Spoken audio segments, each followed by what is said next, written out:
I mean, it can encompass all of that, but no, I mean, if we can be playing around the world and people can enjoy it, I mean, my idea of success for this band, I mean, you know, is when we're playing.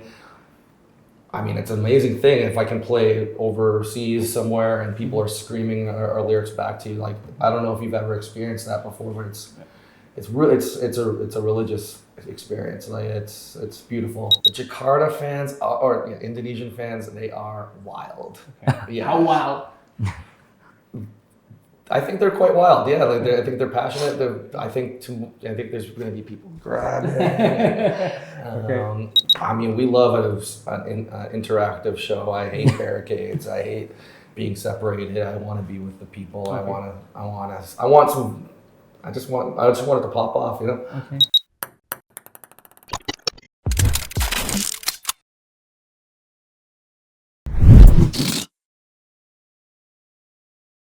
Radio Khalayak bersama Reza Alqadri. Right now, we're with comeback kid Andrew, and of course from Ageless Galaxy, we got Tamish. How you guys doing?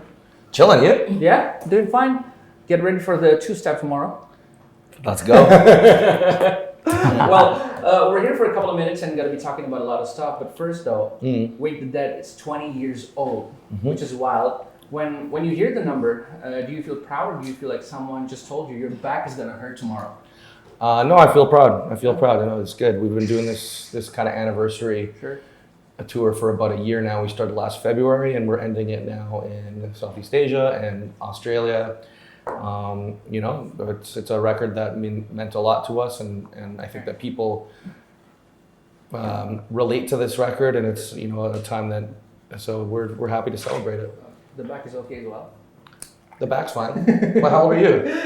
What are you trying to say? Old enough to ask you this question. Well, people romanticize the era a lot, but be honest, it was chaos, and it was actually more focused than people, do you think? Say one more time, my friend. So people romanticize the era a lot. But 2005, a lot of good records came out. Yeah, but it was chaos though. From your perspective, what was the era like? I mean, I was just, you know, I'm 44 now, so I guess I was 24. We were just excited to be in a band. This was our second record. We had signed to a label called Victory Records that I listened to all through high school and junior high, and so we were just happy to have the opportunity to do it. It didn't seem really chaotic to me. It just seemed exciting. Yeah, and a lot of good memories as well. For sure. Well, 20 years later, the record still follows you around, and you're still touring around the world. So do you ever feel like, at 20 years ago, this record's gonna be it? It's hard to predict anything. I have no idea what will happen 20 years from now. I wasn't thinking about 20 years ago. Okay. You know, I wasn't thinking about now then. So we're just, again, like, you know, we're gonna be playing music. You know, I'm gonna play music until the wheels fall off. So just keep it going. You know? Okay. 20 years later, right here in Jakarta, Indonesia, with Tamish and Ageless Galaxy. What was it like meeting Tamish for the first time, and from Tamish perspective as well? How was Comeback Kid from your perspective from Ageless Galaxy? We met on FaceTime or Instagram. I don't know how we actually met. I slid through the DM. Okay. Yeah. Nice. We've been talking for about a year or more. Yeah. And then we met in real life yesterday for the first time. Okay, so it was first time meeting. Yeah. Before that, talk a lot about stuff. Yeah, we it first started with a clothing collaboration between his company and us. And then that kind of turned into a show. It's perfect timing because we played Japan and we're going to Australia. So Jakarta's kind of my glue in between, you know? Okay. Yeah. So for Tamish, from yourself, when did Comeback Kid first enter your personal orbit? I was in university. I was living my first few weeks of freedom, like where I was not living with my parents anymore. Sure. And then I went to the show. I was in Malaysia and I went to the show in KL, and till today I remember it. It's still so fresh in my head. And I was at that show. I was in the front, and I remember. What year was that? I can't remember the year, but 20. It was probably 20 years ago, easily. Okay. You know, it was a long time ago, and I was at that show, and Andrew grabbed my hair and he gave me the mic when he was playing Wake the Dead, and I was like, what the fuck? and ever since then, I was like, this is like going to be forever like a playlist of I'm going to keep listening to, and now we're here. It's insane. Okay, so how does a 20-year-old hardcore record fit into the philosophy of Ageless Galaxy? Okay, so Andrew and I have been talking about this quite often. For those who know us, Ageless Galaxy has always been around perseverance and survival mentality. And if you ever listen to a comeback hit record, that's a lot of what they talk about. And also this band got me through my battle with cancer. So for me, this is a full circle moment, and I just wanted to share that with everybody in Jakarta. This is for a scene that is huge over here, but no one is celebrating, and I felt like we needed to do that. So that's basically it. Yeah, we would have been doing this show with or without the anniversary of the record or whatever. It's not fully about that. You caught us at the right time. Yeah. But this is about just as much like our current music as the old records. Yeah, and just to add to what he was saying, like there was no show in the beginning. We were just trying to make a T-shirt, and then it spawned into a jacket, then it spawned into a collection, and it just so happened that, hey, I'm doing a tour, I'm in Tokyo. What if we came to Jakarta? And then I said, oh, okay. And now when somebody asked me that, of course I'm gonna like take a challenge, and I said, okay, fuck it, let's do a show in Jakarta. But when I told him like it ain't gonna be like a normal show, it's gonna be like the Ageless Galaxy way of doing it. So meet and greets, personal storytelling, all these things have to be a part of it, and here we are. Okay. Was it hard to arrange this type of concert and doing the collaboration and doing the merch at the same time? All the collab and everything was easy. It's very easy when like-minded people are working on something. And Andrew and I, when we were communicating, it felt like I knew him forever, and I just felt like I was talking to another homie of mine, and we just had we are doing our best in our lanes, and that's how we were able to just be in sync, Sure. But when you say putting the show together, like this is Ageless Galaxy's my first time putting a fucking punk show together, but it's just another level of pressure, but it's not any different from anything we've ever done, except like there's a lot of learning. There's like stage bills, different logistics, different kind of visas you have to apply for. So there's a lot of learning shit where I'm like, what the fuck, And they don't make it easy with the visas. Yeah. But aside from that, it's been on our end, it's easy. We just want to have a good time and celebrate and just be here for community, and that's it. Communities first, Sure. Well, talking about community though, you have a lot of fans, Andrew, around the world when it comeback hit fans, and a lot of people share some similar stories about when they were in college, they listened to the music and they watched the show. But do you remember the first non-hardcore person told you they love Wake the Dead? I mean, I guess that record, it's kind of a gateway record for some people, like for me, I've had gateway punk bands or hardcore bands that kind of like, something that would expose me to another more underground type of style or whatever. So we realized, whether it was from like a sampler CD or this, that, the other, that maybe it was someone's maybe like introduction to hardcore or punk rock.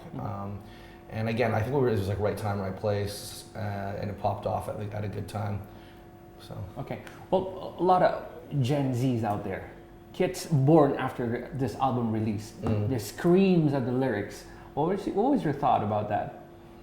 Keep it going, Keep it going. Obviously, like we like when people sing our words. But why do you think they connect with the album and the music, whether they born after or before the album?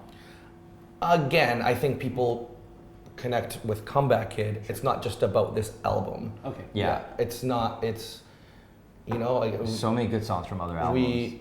If someone connects with it, it's amazing, and it's not just like always. It's not just a hardcore thing. Okay. Well, you riff helped define an era. So do you ever consciously avoid sounding like yourself? I have at times before, but that's a good question. Like, we use a lot of octaves. You know what an octave is? Sure. Like, yeah. So at one time I was like, I hate octaves. I don't want to be doing those anymore. Now I'm like kind of like thinking like, sometimes we want to do a throwback song because we're writing a new record right now, for example. Sure.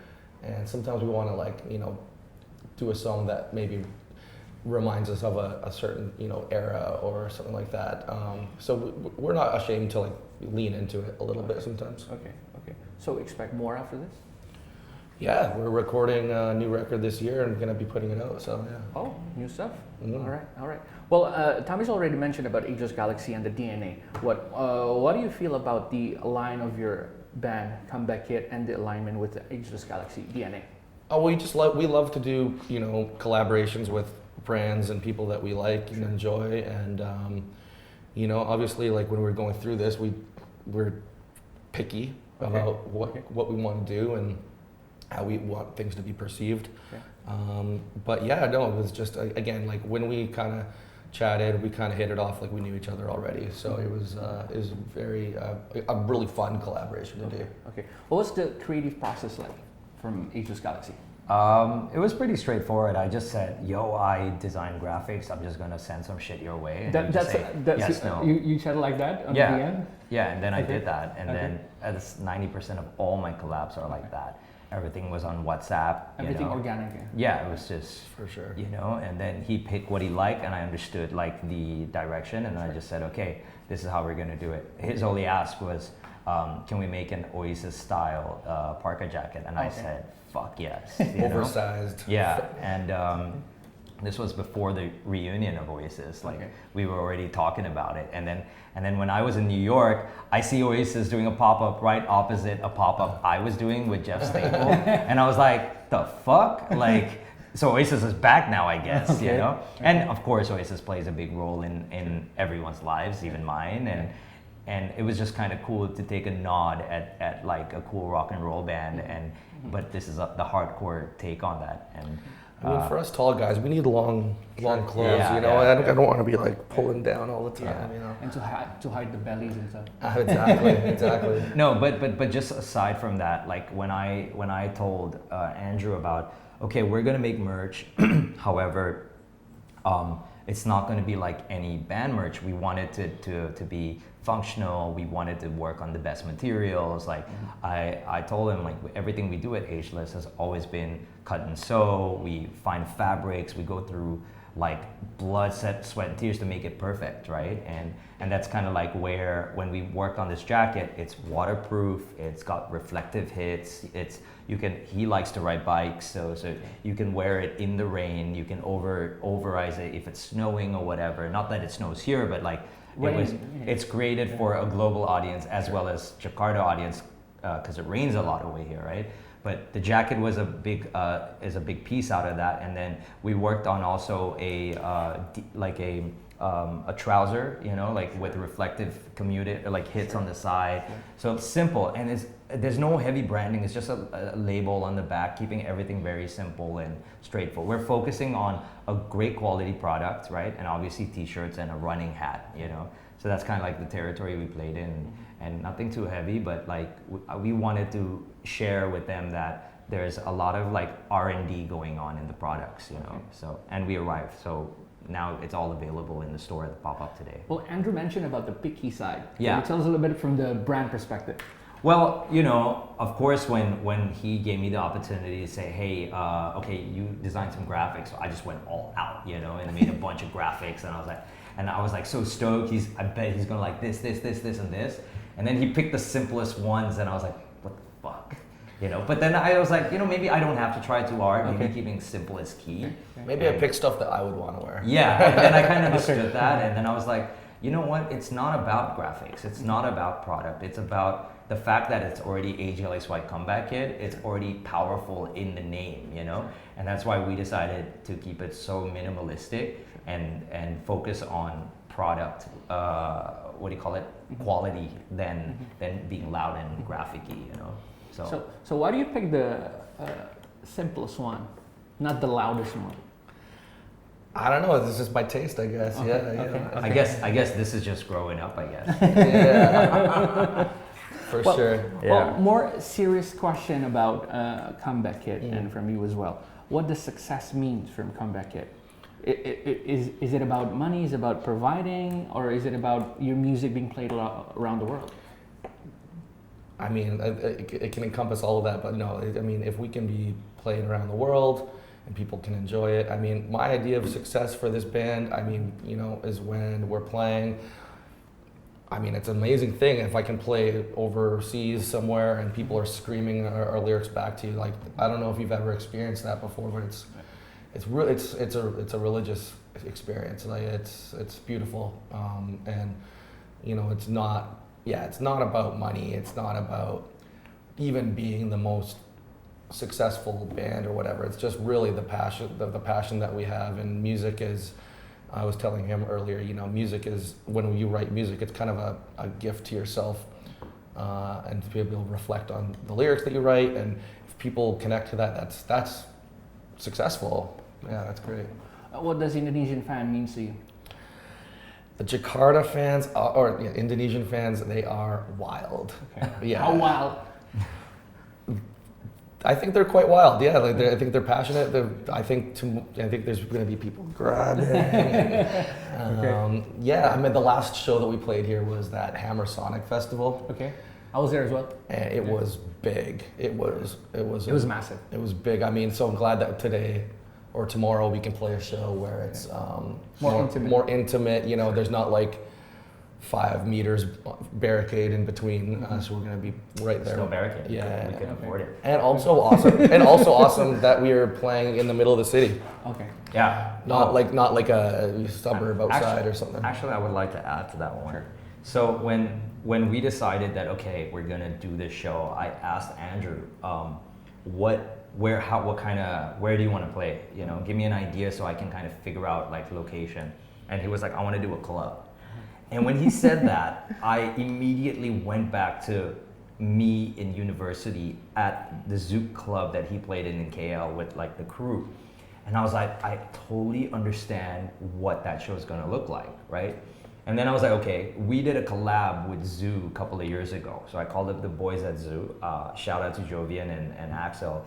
These guys are my boys. I just called them up and I said, hey, I'm working with this punk band and I'd love to see if we can explore doing a punk show in your club. And it's never been done before. So it's going to be the first time yeah. for Zoo as well. So now let's connect, let's talk about SGBD, right? Okay. Yeah. So now we get into, okay, we have the space. I went to vet it out and I'm just like, where are we going to build a stage? Because there's no place to build a stage, right? So we found a way, okay, this is going to be the area. There's the DJ booth. You come in the front. This is where the bands can play.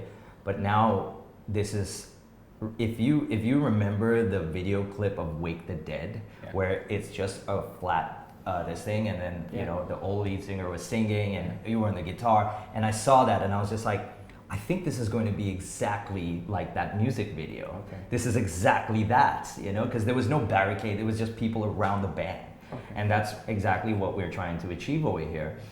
And it just so happens to be it's a 20-year Wake the Dead, right? But now the crazy thing is, when we did this, Zoo was on board. I told him I found a spot.